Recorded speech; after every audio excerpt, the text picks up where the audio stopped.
Group 2. Good day, dear audience. How are you? Are you okay? If so, then I'm happy for you. If not, I'm praying for you. Smile, that fits perfectly for you. Today, we will talk about the 10 rules of netiquette. I have a question for you as a user of the internet or someone who has been in the virtual world. Do you think your actions are good, or should I say that you use the internet in the proper way? Maybe now you're thinking about your actions in the virtual world, but before you make up your mind, we are here to introduce the 10 rules of netiquette and finalize your answer if you neglected one of these rules. Before we proceed to our main discussion, we should first define what netiquette is. So what is netiquette? Netiquette is a combination of the words network and etiquette and is defined as a set of rules for acceptable online behavior. Here are the 10 rules of netiquette. Rule number 1. Remember the human. When we are posting something on the internet or using it, we must care for other feelings. Maybe it's okay for you, but not to them. Rule number 2. Adhere to the same standards of behavior online that you do in real life. If the way we should act is compared to what we're going to talk about, we should do our best to act like in real life. You're meeting someone new on the internet. They're still human, just like meeting someone in person. In real life, we have laws and ethic manners that should be obeyed. Same on the internet. That's why we should act within the laws and in the ethical manners of society whenever you inhabit cyberspace. Rule number 3. Know when you are in cyberspace. It's important to wait before leaping. Have attention of everything you see and take a look around. Get a feel of how individual in area act depending on where you are in the virtual world. And then, see if that area fits and is kept acceptable to you. Always be aware of where you are online and what you are thinking before making decision or posting, as some areas may accept your post while others make them seriously. Rule number 4. Respect other people's time and bandwidth.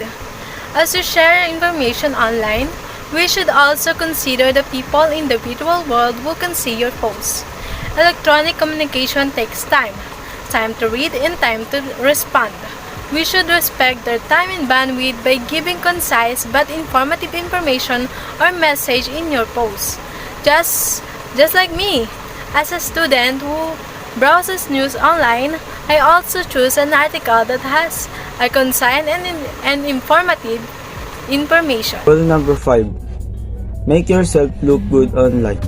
When we are using posting on social media, we must protect our image and be mindful when sharing a post before it might reflect on what we actually are in a person. It does not mean that you are in a virtual world. We will forget to protect our image. We should value how others will react to our actions. Rule number 6. Share expert knowledge. Be kind to others. Not all of us know how to use internet in a proper way, but you can always share the things that you know to them. Rule number 7. Help keep playing wars under control. When we saw a commotion in the internet, it's better to stop them, because maybe if we didn't have to control the misunderstanding, it can be worse. That's all.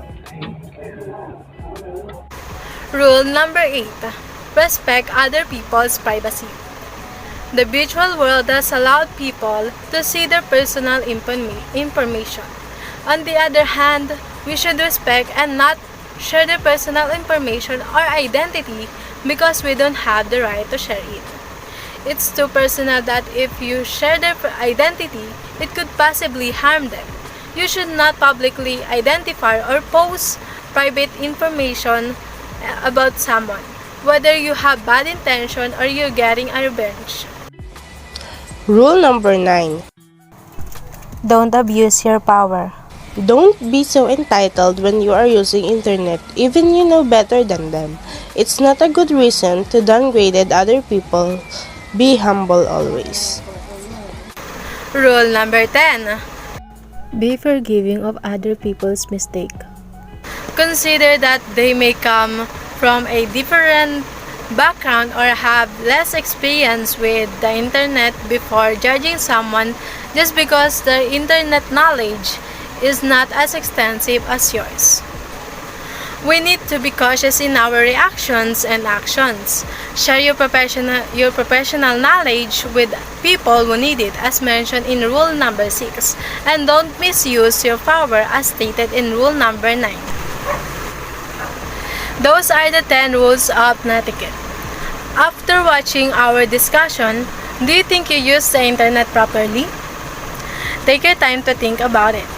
That's it for today's video, guys. I hope you enjoy it and learn something new. Kita kits!